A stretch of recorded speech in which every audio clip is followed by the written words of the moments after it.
Cosmos y caos, orden y desorden. Eso es lo que significan esas dos palabras griegas.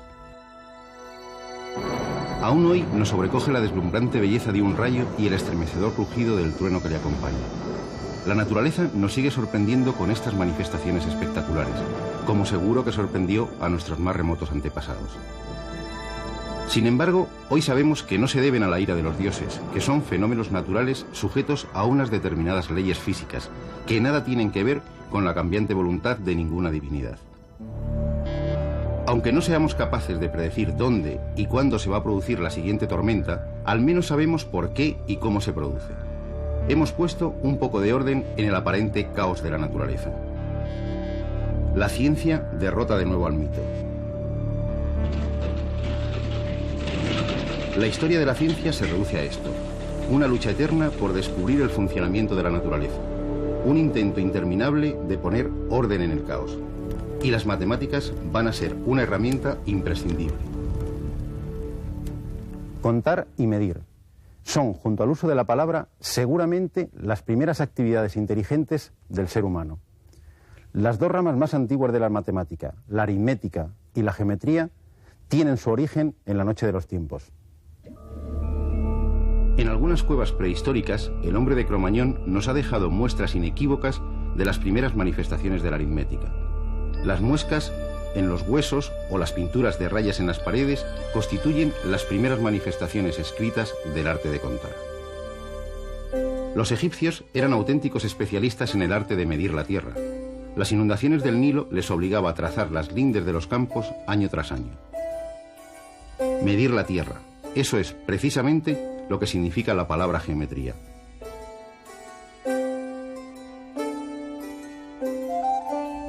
Pero aún hay un largo camino que recorrer entre esas manifestaciones utilitarias de las matemáticas y el auténtico nacimiento de la matemática como ciencia. Ese largo camino nos lleva irremediablemente al mundo griego del siglo VI a.C. Tales y sobre todo Pitágoras van a dar uno de los saltos más importantes de la historia de la humanidad.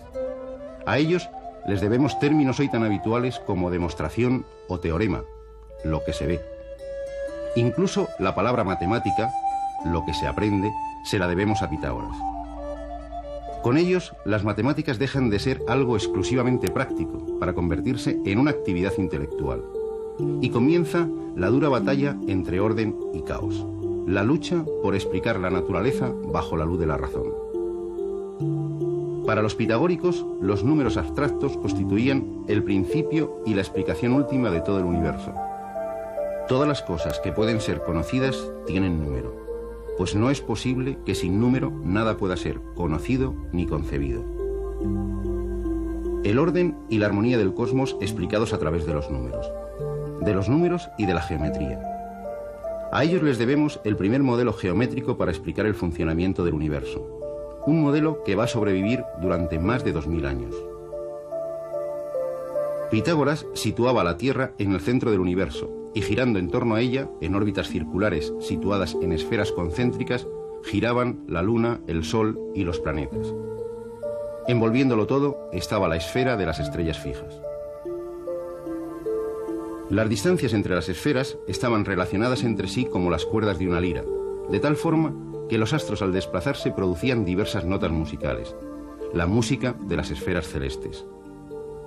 La esfera y el círculo, las formas geométricas perfectas, la armonía de la lira, las matemáticas y la música de la mano en la primera victoria del orden sobre el caos. Platón, el famoso filósofo griego, fue más allá, llegando a afirmar que Dios, el creador del universo, utiliza siempre procedimientos geométricos. Convencido de la actuación de Dios como un geómetra, Platón, en su diálogo Timeo, asocia cada principio elemental con uno de los poliedros regulares, los sólidos platónicos. El fuego, el elemento más ligero, es el tetraedro, formado por 4 triángulos equiláteros, el sólido regular más sencillo. El aire, el segundo elemento, se compone de 8 triángulos unidos entre sí, el octaedro. El agua nacería de la unión de 20 triángulos equiláteros, sería el icosaedro. La tierra, el elemento más pesado, lo formaría la reunión de 6 cuadrados, un cubo. Y termina Platón diciendo: puesto que todavía había una quinta composición, el dios la utilizó para el universo cuando lo pintó. Esa quinta composición es el dodecaedro, un sólido regular formado por 12 pentágonos. ¿Cómo poder sustraerse a la increíble belleza de un modelo geométrico tan armonioso como suprema expresión del orden en el universo?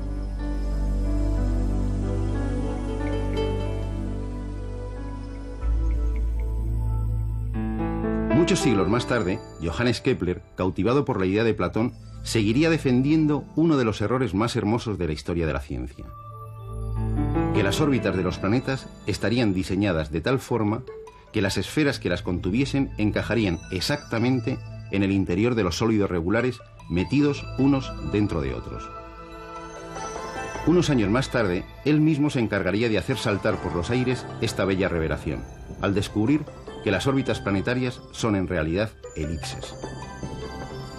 Unas formas geométricas, los sólidos regulares, eran sustituidos por esta otra forma geométrica, una de las cónicas investigadas por Apolonio de Pérgamo. El modelo había perdido en belleza, pero había ganado en simplicidad. Dios seguía siendo un geómetra. Más tarde, Galileo lo expresará de forma contundente: el universo es un gran libro escrito en el lenguaje de las matemáticas, siendo sus caracteres triángulos, círculos y otras figuras geométricas, sin las cuales es humanamente imposible comprender una sola palabra. Sin ellos, solo se conseguirá vagar por un oscuro laberinto.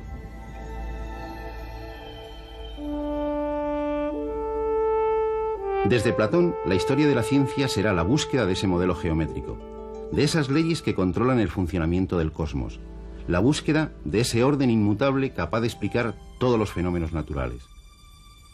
La comprensión y el dominio de la naturaleza al alcance del ser humano.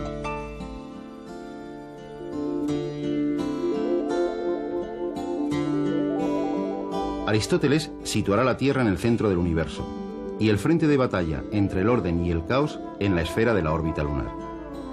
Por encima de ella, el mundo celeste, perfecto, inmutable y perpetuo, el reino del orden. Por debajo, el mundo terrestre, constituido por los 4 elementos: tierra, agua, aire y fuego, intercambiándose entre sí. Un mundo imperfecto, cambiante e impredecible, el reino del caos. Pero algo viene a romper esa armonía perfecta del mundo ideal por encima de la Luna. Los planetas conocidos describen órbitas erráticas sobre el fondo de estrellas fijas. De hecho, el término planeta significa errático o viajero. A veces, incluso parecen retroceder en sus órbitas. ¿Cómo encajar estos hechos con un modelo geométrico ideal? Aristóteles recurre a un modelo físico basado en esferas de éter en las que se mueven los planetas. Estas esferas están contenidas unas dentro de otras, en continuo movimiento, y se van acelerando o frenando unas con las otras. La única esfera inmóvil es la última esfera, la de las estrellas fijas. Este complejo mecanismo necesitaría, según Aristóteles, 56 esferas distintas para poder explicar los movimientos aparentes de los planetas. Por desgracia para la ciencia, este modelo, basado en la esfera y el círculo, permanecerá intocable durante 2000 años. Los matemáticos y astrónomos tendrán que crear auténticas filigranas matemáticas para hacer encajar las observaciones del movimiento de los astros con el modelo aristotélico. La más conseguida será la de un astrónomo de Alejandría, que vivió en el siglo II de nuestra era, Claudio Ptolomeo. Su obra, Síntesis Matemática, pasará a la historia con el nombre de la traducción árabe, el Almagesto, que significa el muy grande. Para explicar el movimiento de los planetas, respetando la idea de que solo se pueden mover en órbitas circulares, Ptolomeo va a inventar un ingenioso modelo geométrico: los epiciclos y los deferentes. A cada planeta, incluidos el Sol y la Luna, les asigna un círculo imaginario llamado deferente. La Tierra está en el interior de ese círculo, aunque no necesariamente en el centro. El planeta girará en un nuevo círculo llamado epiciclo, cuyo centro será un punto del círculo deferente.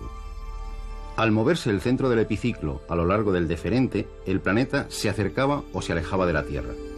lo que explicaba a la perfección los cambios de brillo de un mismo planeta observados en distintos momentos del año. Ptolomeo pensaba que en realidad los planetas no se movían así, pero su modelo geométrico explicaba a la perfección lo que cualquier astrónomo veía en el cielo. Los astrónomos que vinieron tras él tomaron su modelo como un dogma y aplicaron penosos cálculos matemáticos para realizar tablas que predijesen la posición de todos los planetas conocidos. Una de las más completas fueron las del rey castellano Alfonso X el Sabio, las famosas tablas alfonsíes. Eran de elaboración tan compleja que le hicieron exclamar al sensato rey Alfonso: «Si el Señor Todopoderoso me hubiera consultado antes de embarcarse en la creación, le habría recomendado algo más simple». Con tablas como estas e instrumentos similares a este astrolabio, muchos astrónomos ocuparon buena parte de sus noches en descifrar el orden que impera en un firmamento inmutable. Aunque uno de sus fines hoy no estaría muy bien visto por la comunidad científica: la elaboración de horóscopos. En esta época, como en muchas otras a lo largo de la historia, la astrología ha viajado al lado de la astronomía. A finales del siglo XVI, un joven toscano va a hacer temblar los principios de la interpretación del universo físico, tanto por debajo como por encima de la frontera de la esfera lunar: Galileo Galilei. En el mundo terrestre intentó descubrir las leyes que rigen el movimiento de los cuerpos. En una época en que las disputas políticas se arreglaban con excesiva frecuencia a cañonazos, nadie se había parado a investigar cuál era la trayectoria real de un proyectil. Galileo demostrará que su trayectoria describe un arco de parábola antes de impactar en el blanco. Pero también descubrirá que todos los cuerpos caen al suelo con la misma aceleración. Galileo será el fundador de una nueva ciencia, la cinemática, e intentará explicar todos los movimientos mediante leyes matemáticas. Los ejércitos del orden matemático sitúan el frente de batalla contra el caos en la misma superficie terrestre.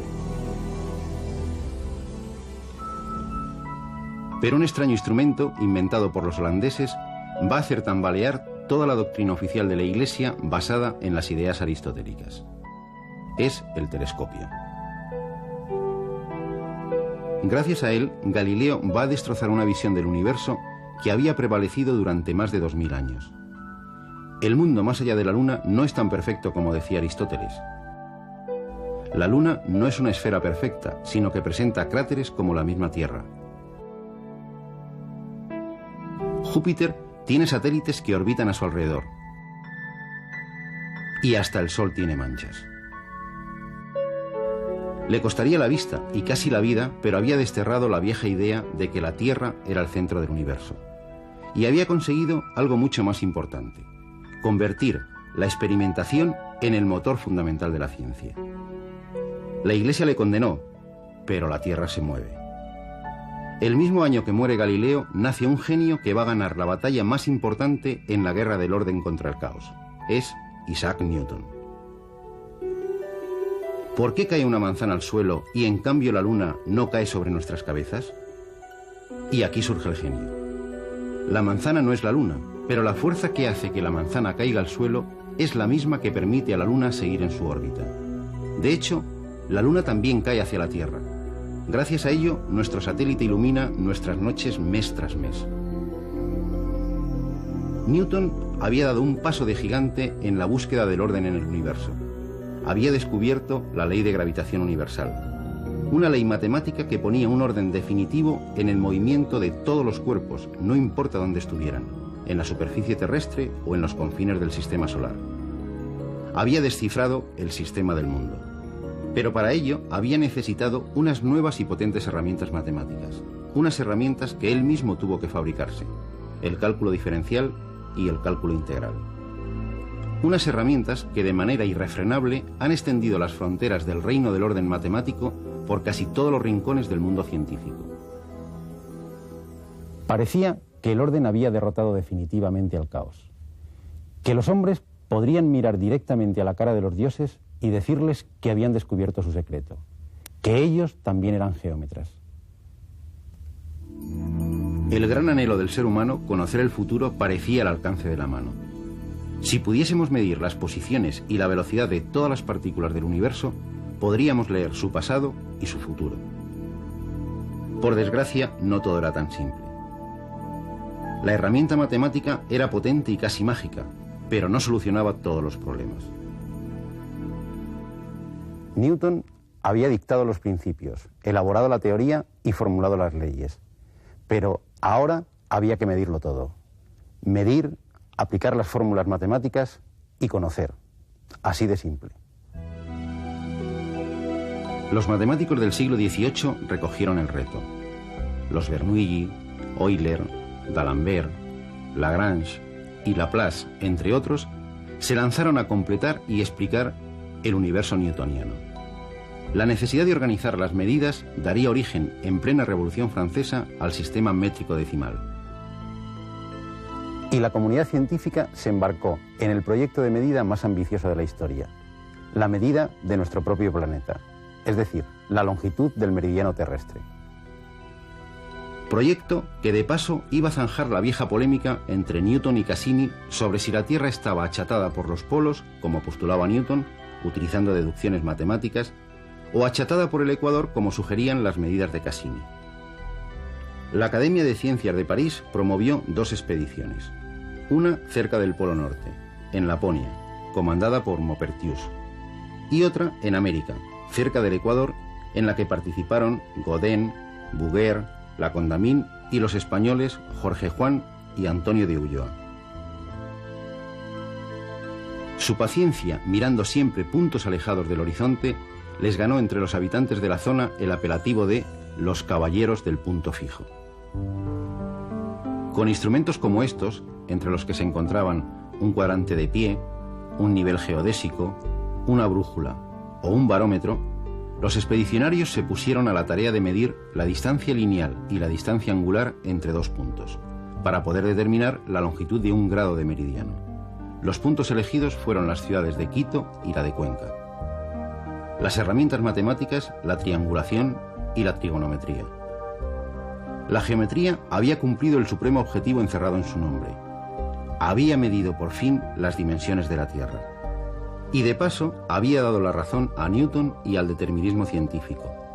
La Tierra no era una esfera perfecta, como hacía muchos siglos había defendido Platón. Era un elipsoide achatado por los polos. Desde que Newton publicara en 1687 sus Principia Mathematica, una idea va a impregnar hasta el último rincón todas las disciplinas científicas. La naturaleza tiene sus leyes matemáticas y el ser humano puede encontrarlas. Los científicos pensaron que el universo es un engranaje que funciona como un mecanismo de relojería. Las medidas precisas y las ecuaciones diferenciales podrán predecir el estado de cualquier sistema conociendo las condiciones del mismo en un momento determinado. Y efectivamente, las leyes de Newton nos han permitido calcular las órbitas de todos los planetas y predecir los eclipses. Incluso han hecho posible que el hombre haya puesto el pie en la Luna y enviado naves hasta los confines del sistema solar. Pero esas mismas ecuaciones son incapaces de predecir el movimiento de las miles de gotas que forman un torrente. El sistema es demasiado complejo. Otra rama de las matemáticas, la teoría de las probabilidades, iniciada en Francia por Fermat, Pascal y Laplace, va a venir a solucionar en parte el problema.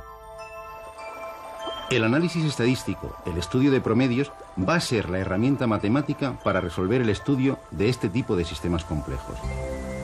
No sabremos lo que hará cada una de las gotas del torrente, pero al menos sabremos lo que hará este globalmente. Las matemáticas también podían poner orden en el reino del azar. Sin embargo, ¿quién puede predecir cuándo y dónde se producirá un torbellino en una corriente de agua? ¿Cómo bailan las llamas de una hoguera? ¿Cuándo y dónde se formará una tormenta? Decididamente son fenómenos al otro lado de la frontera del caos. Pero las matemáticas no se han detenido ante esta nueva frontera. Han buscado, y lo que es más importante, han encontrado manifestaciones de orden incluso dentro de los fenómenos en apariencia caóticos. El desarrollo de la informática ha abierto la puerta a una nueva geometría, la geometría fractal, la geometría del caos. Una nueva herramienta matemática que los ejércitos del orden han introducido en el corazón del territorio enemigo, del reino del caos. un territorio más extenso de lo que sospechamos.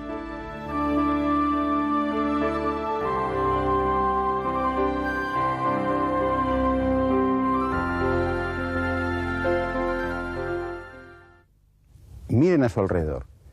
El batir de las olas en un acantilado, las nubes que pasan sobre nuestras cabezas, la evolución de una plaga de langostas, los vaivenes de la bolsa, nuestra atmósfera e incluso nuestro sistema solar son sistemas caóticos. En contra del sueño de Newton, la naturaleza tiene una componente caótica más fuerte de lo que sospechamos. Caos y orden, orden y caos. ¿No serán en el fondo las dos caras de una misma y maravillosa moneda, la naturaleza?